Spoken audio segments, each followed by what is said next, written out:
Hello everyone, I hope you've had a great day so far and that you're doing well. For this video we'll be going through an unboxing of we'll see how I go with this, the Kyojuro Rengoku model kit.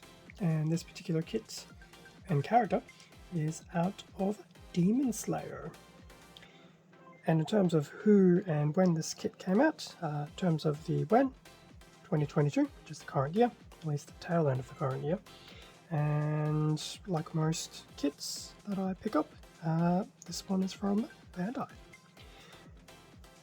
So like my previous Demon Slayer kits, which was basically two different versions of Tanjiro, this was picked up from Hobbylink Japan, so I'll have a product link to this kit, as well as some of the other Demon Slayer model kits, aka the two Tanjiro kits that have been released before, so feel free to check out those product links that will be in the description. So here we have the front of the box for Kyojuro Rengoku. Now I will say it is going to be a fixed pose, as we've seen from the first Tanjiro kit, which I have built, and the actually, oddly enough, recent unboxing of the second Tanjiro kit. But I will admit they're definitely putting a bit of thought into what type of fixed pose. So here we have the main character, so we have the nice line art there, and we have a shot of the actual completed kit. Now, be interesting to see what is stickers and what isn't. I'm going to assume some of the belt, the collar will be stickers. There will be some pre-painted parts in there, I'm sure, but we will find out as we go through the unboxing. So that, front of the box. In terms of the bottom of the box, so like a lot of Bandai kits, so everything will be in pre-colored plastics of runners, nothing too new and unusual there. Snap fit assembly, obviously there will be some stickers, but there won't be the need for glue.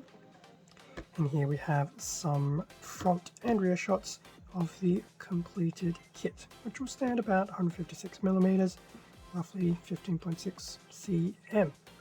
And here's some nice close-ups as well. Side of the box, which will be the same on both sides, and then just a bit more information about the kit.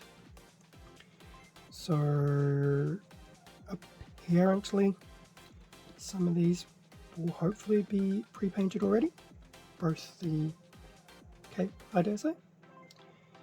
In fact, it says so right here.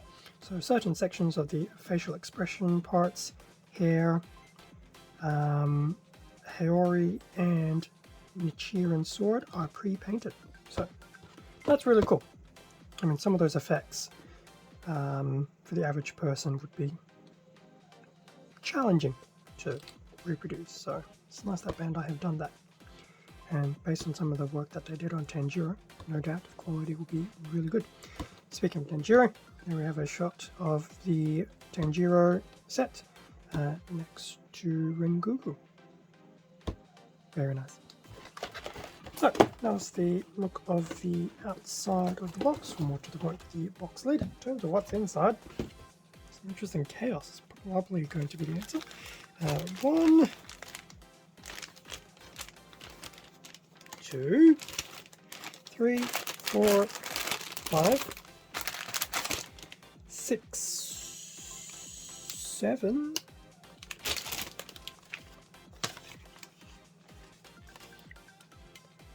0.5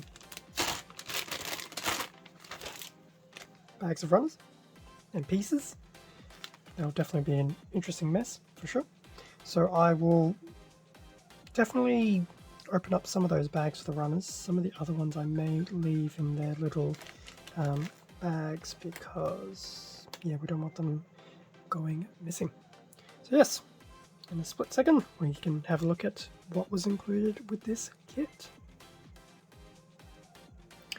And with everything now out of the bag, so unlike most Bandai kits, it's pretty much straight into the business end. So here we have the parts list for the kit. So we do have a few runners, in fact a decent size A runner, and then the other runners start becoming small from C onwards. We do have some loose items in individual bags, some of which I've kept in there, some of which I haven't. But these are also going to be some of the pre-painted parts. The Haori looks actually very, very nice pre-painted. That is definitely something even I would struggle to do. And I have done a little bit of painting over the years, but definitely not to that level of effect. But yes, nice breakdown of the parts list. There is a fairly large sticker sheet, some of which I think will be easy to use, others maybe not as much, but we will see. So moving straight into the build, just your usual instructions on building kits.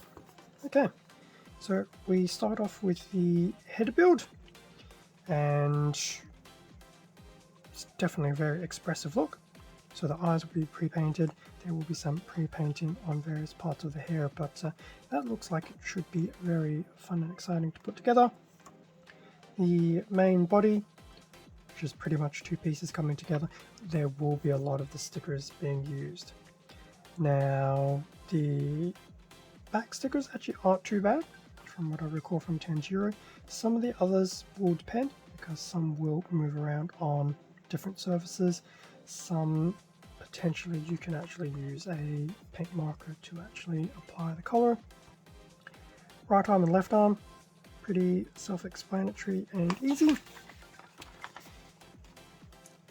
Attaching the Nichiren sword, it will have some stickers, not too surprising. There will be a scabbard as well that will sit neatly to his side, and it too will also have stickers, which we'll actually have a look at very shortly.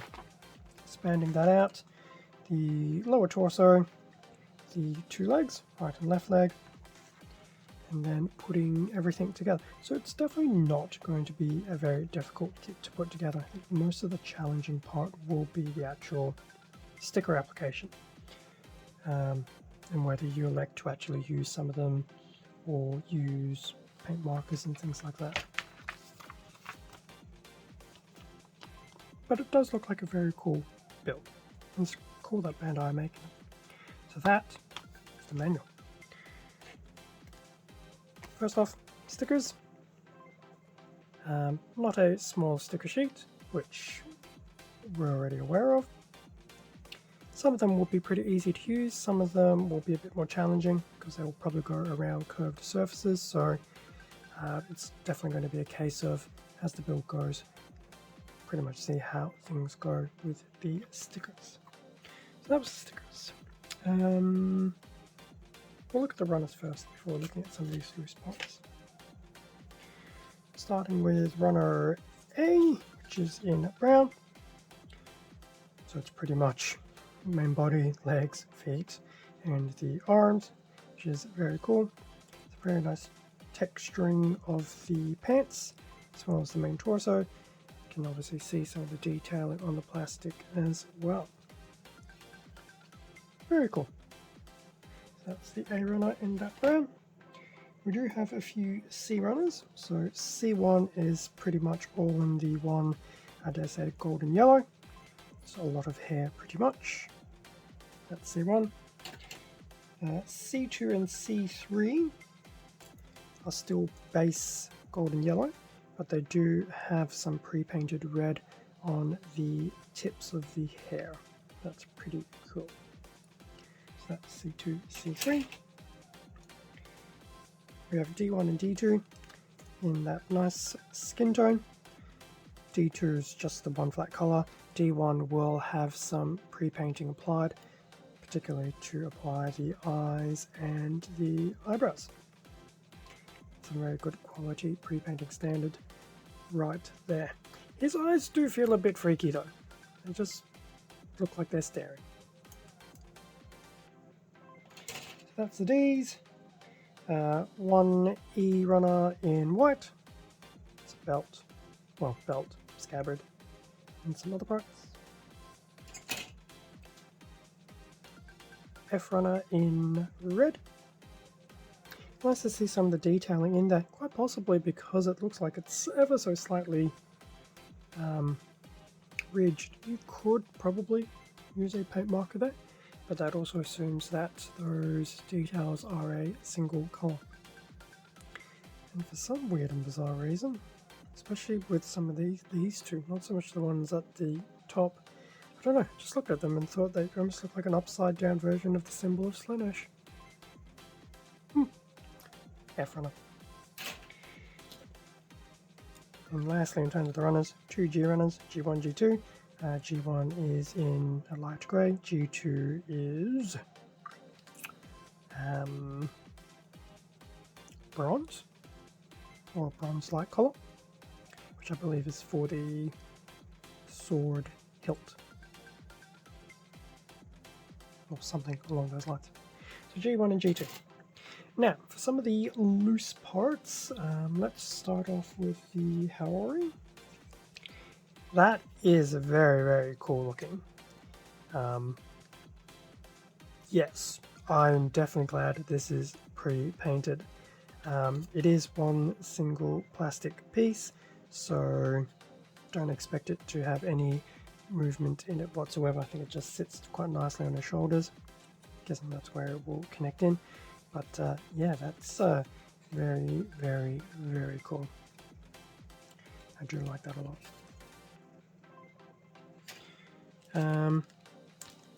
Although technically I probably could have cut them out. The left and the right bangs for his hair. So base golden yellow with those red on the tips, like we saw on the C2 and C3. And then lastly we have the sword, which is once again another very well pre-painted item. Just looking at that blade, let's see if we'll zoom in nicely. I need to do this. Maybe. Is this going to behave? There we go. That is very nice, pre-painted. Very nice. So the blade has been obviously pre-painted, as well as some of the characters on the blade itself. Very, very cool.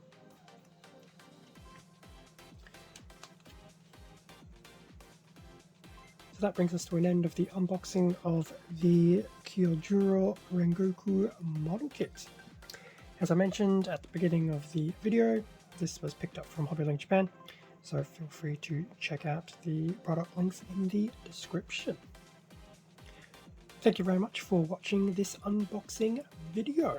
Feel free to leave a like, comment, subscribe if you enjoyed the content. All of this does help support the channel, and I do greatly appreciate it. Extra content can also be found on my Instagram account, link below.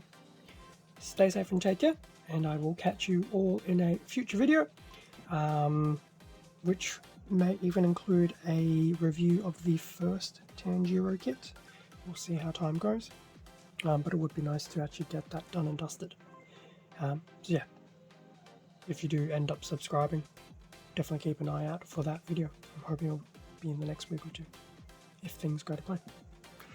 That being said, until the next time, see ya.